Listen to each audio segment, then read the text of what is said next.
नमस्कार दोस्तों, अमेजिंग 5 की हेल्थ सीरीज में आपका स्वागत है। दोस्तों, खांसी एक आम समस्या है जो किसी भी मौसम में हो जाती है, पर यह सबसे ज्यादा सर्दी के मौसम में परेशान करती है। खांसी की समस्या होने पर हम लोग कफ सिरप का प्रयोग करते हैं, जो हमें खांसी में तो आराम दिला देता है, पर इसके हमारे शरीर पे बहुत अधिक साइड इफेक्ट होते हैं। दोस्तों, आज मैं आपको खांसी का एक बहुत अच्छा इलाज बताऊंगा। यह इलाज बहुत ही मीठा भी है। दोस्तों, चॉकलेट। जी हाँ, खांसी में चॉकलेट खाने से आपको कफ सिरप से ज्यादा जल्दी आराम मिलेगा। एक शोध से पता चला है कि खांसी की समस्या में अगर आप डार्क चॉकलेट खाते हैं तो आपको बाकी दवाओं से जल्दी आराम मिलता है। चॉकलेट में कोकोआ पाया जाता है, जो खांसी की समस्या को 2 दिन में ही सही कर देता है।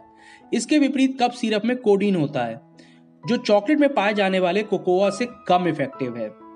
दोस्तों, गले में इन्फेक्शन खांसी का मुख्य कारण होता है।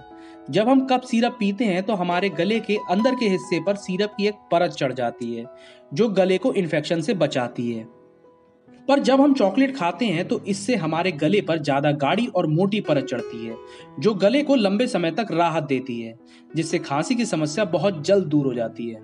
इसलिए दोस्तों, अब आपको कभी भी खांसी की समस्या हो तो इस मीठे इलाज का इस्तेमाल आप जरूर करें। अगर आपको मेरी ये वीडियो पसंद आई है तो इसे लाइक करें, शेयर करें और चैनल को सब्सक्राइब करें। धन्यवाद।